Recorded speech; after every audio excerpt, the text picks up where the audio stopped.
J'observe avec une fascination teintée d'inquiétude la manière dont nos contemporains interprètent les revers judiciaires successifs de Donald Trump comme des épisodes d'un drame politique où se jouerait le destin d'un homme, alors qu'ils constituent en vérité des moments révélateurs de la santé structurelle d'une république qui refuse obstinément de se soumettre à la volonté d'un seul individu, quelle que soit l'ampleur de son soutien populaire. Cette confusion n'est pas anodine.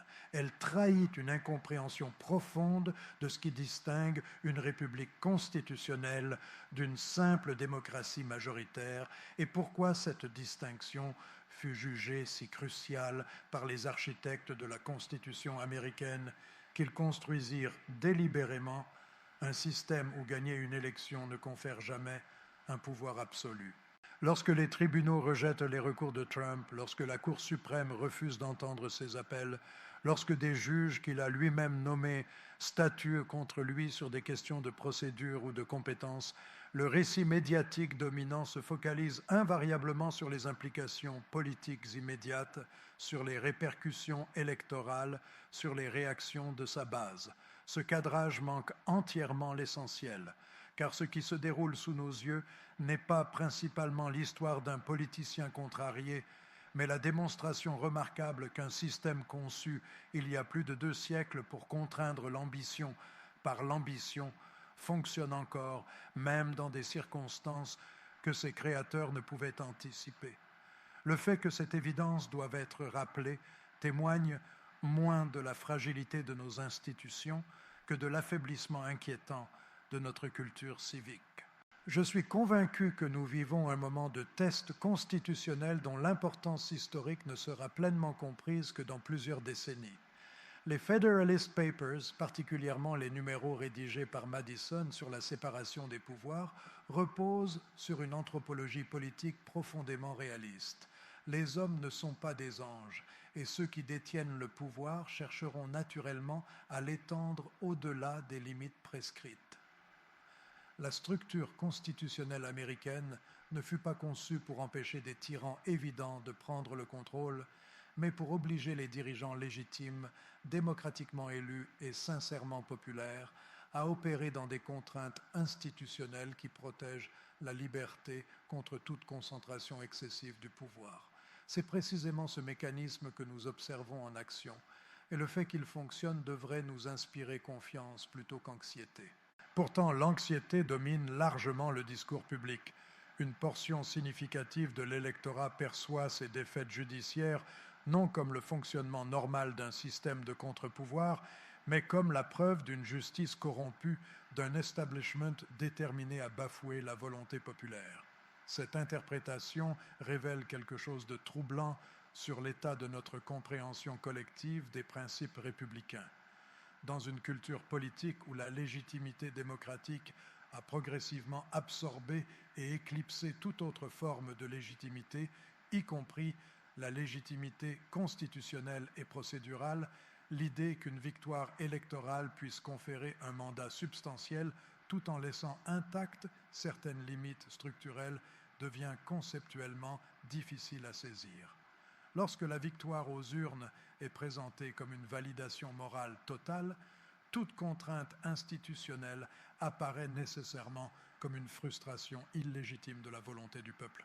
La réalité institutionnelle que nos tribunaux défendent est à la fois simple dans son principe et complexe dans son application. Un président des États-Unis dispose de pouvoirs exécutifs considérables définis par l'article 2 de la Constitution et élargis par 2 siècles de précédents. Ces pouvoirs sont réels, substantiels, et leur exercice vigoureux dans leur sphère appropriée est non seulement légitime, mais attendu. Cependant, ces pouvoirs ne sont ni illimités, ni autodéfinis. Le président ne détermine pas unilatéralement l'étendue de ses propres prérogatives.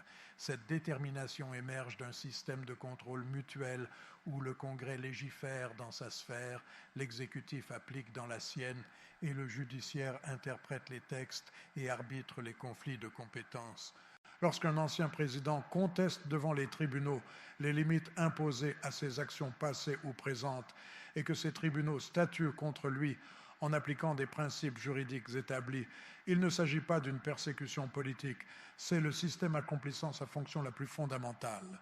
Permettez-moi de souligner la dimension du caractère culturel dans cette équation, car elle est trop souvent négligée dans nos analyses institutionnelles.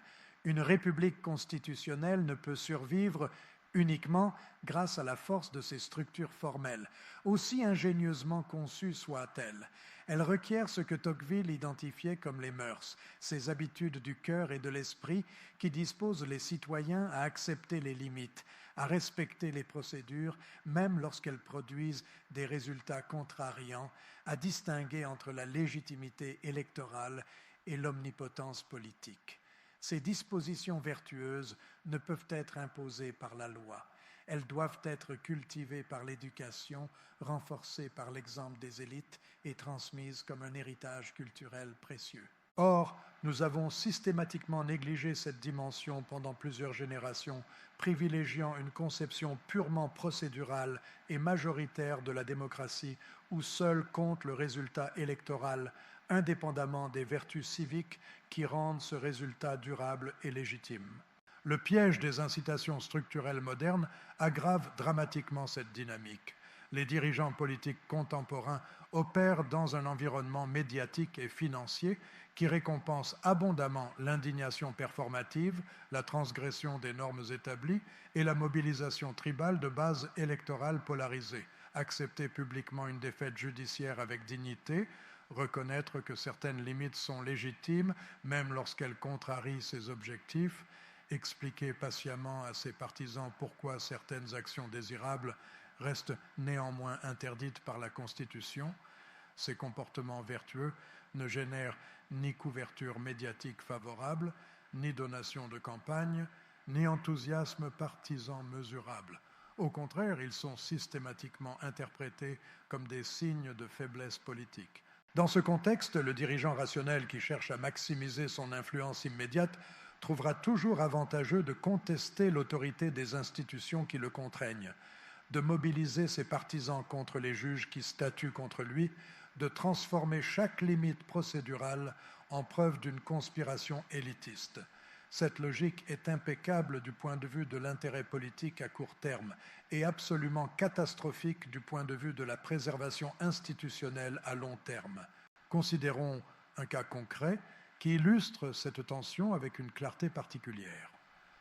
Lorsque la Cour suprême, dont la majorité conservatrice inclut 3 juges nommés par Trump lui-même, rejette certains de ses recours ou refuse d'entendre certains appels, ce rejet révèle quelque chose de fondamental sur la nature de l'indépendance judiciaire dans le système américain.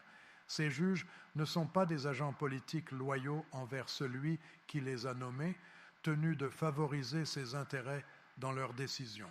Ils sont des interprètes de la loi qui, une fois confirmés, jouissent d'un mandat à vie précisément conçu pour les isoler des pressions politiques quotidiennes et leur permettre de statuer selon leur compréhension de la Constitution et des précédents, même lorsque cette compréhension contrarie les attentes de ceux qui ont facilité leur nomination. Le fait que des juges idéologiquement conservateurs statuent contre un président conservateur sur des questions de procédure, de compétences juridictionnelles ou d'interprétation constitutionnelle n'est pas une trahison de leur camp politique. C'est le système accomplissant exactement la fonction pour laquelle il fut conçu.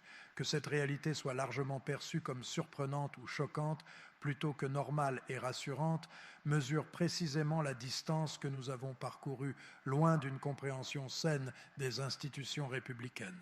Le danger que personne ne désire consciemment, mais auquel tous contribuent progressivement, est celui d'une érosion cumulative de la légitimité des institutions arbitrales. Chaque fois qu'un camp politique dénonce les tribunaux comme partisans ou corrompus, lorsque leurs décisions lui sont défavorables, tout en les célébrant comme gardiens de la justice lorsqu'elles coïncident avec ses préférences, il sape méthodiquement l'idée même qu'il existe un arbitre institutionnel capable de trancher les conflits selon des principes qui transcendent l'avantage partisan immédiat. Cette délégitimation est graduelle et presque imperceptible à l'échelle d'une année ou même d'un cycle électoral, mais ses effets sont cumulatifs et potentiellement irréversibles. Nous nous dirigeons vers un point de basculement où une portion majoritaire de la population ne reconnaîtra l'autorité judiciaire que lorsqu'elle produit des résultats alignés avec ses préférences politiques, ce qui équivaut fonctionnellement à ne pas reconnaître d'autorité judiciaire du tout. Une fois ce seuil franchi, la Constitution cesse d'être un cadre contraignant pour devenir un simple texte invoqué de manière sélective pour légitimer des positions préétablies, et nous basculons dans un régime où seule la force politique brute et les majorités temporaires déterminent les résultats. Ce n'est plus une république constitutionnelle, c'est une démocratie plébiscitaire ornée d'un vernis institutionnel purement décoratif. 3 avenirs distincts se dessinent devant nous, et notre choix collectif entre eux déterminera le caractère politique que nous léguerons aux générations futures. Le premier scénario est celui d'une restauration progressive de la compréhension constitutionnelle, où les élites politiques des différents camps redécouvrent l'intérêt mutuel et de long terme à maintenir des contraintes institutionnelles qui protègent chacun lorsqu'il se trouve temporairement en position minoritaire. Cette restauration nécessiterait un leadership politique exceptionnellement courageux, prêt à sacrifier des gains tactiques immédiats et l'approbation de sa base pour préserver l'architecture structurelle qui rend possible le gouvernement limité. Elle nécessiterait également une population suffisamment éduquée aux principes républicains pour comprendre et valoriser de tels choix plutôt que de les punir comme des trahisons. Les probabilités historiques ne favorisent pas ce scénario, mais l'histoire des républiques a connu des moments de restauration civique qui semblaient tout aussi improbables avant qu'ils ne se produisent. Le deuxième futur est celui de la dérive continue, où nous poursuivons sur la trajectoire actuelle sans catastrophe immédiate, mais avec une dégradation constante et progressive de la culture constitutionnelle.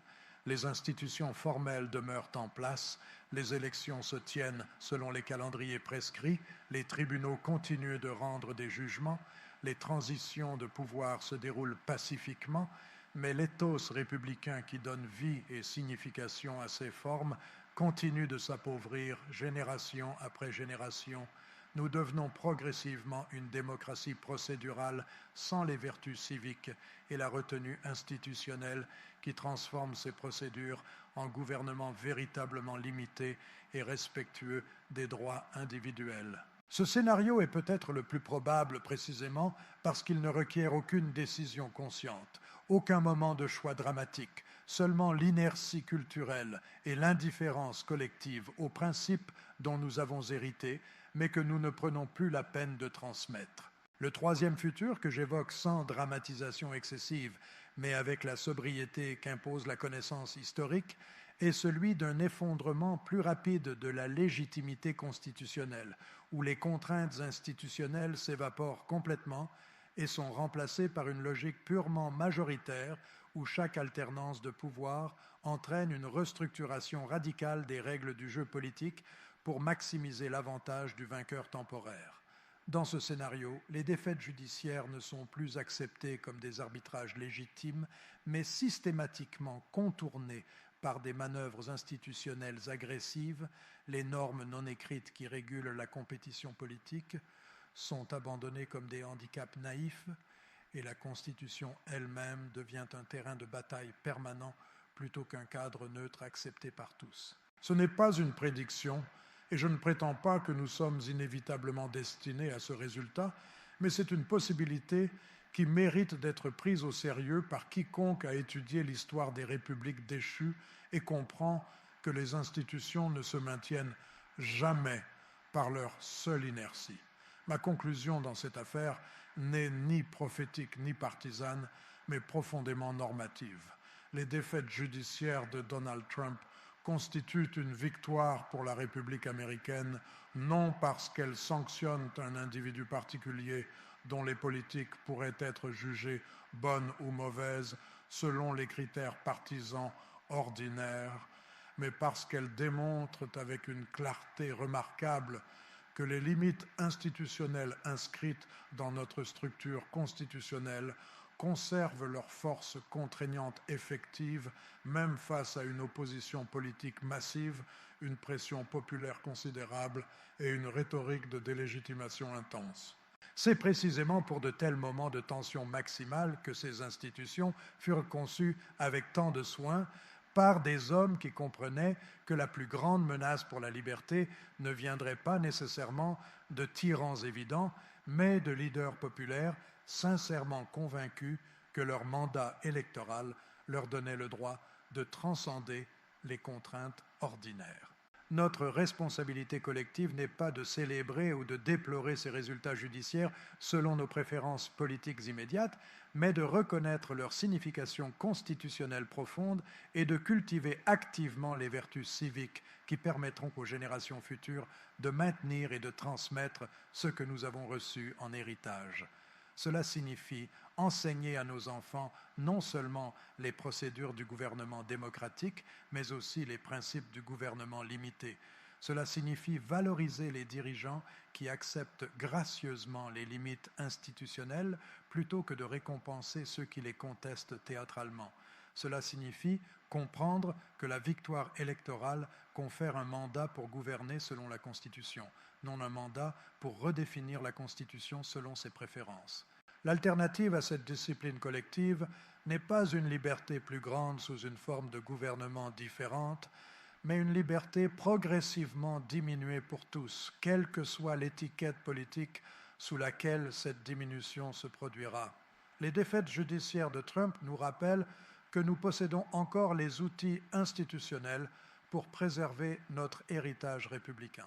La question demeure ouverte de savoir si nous possédons encore la volonté culturelle et la compréhension civique nécessaires pour les utiliser.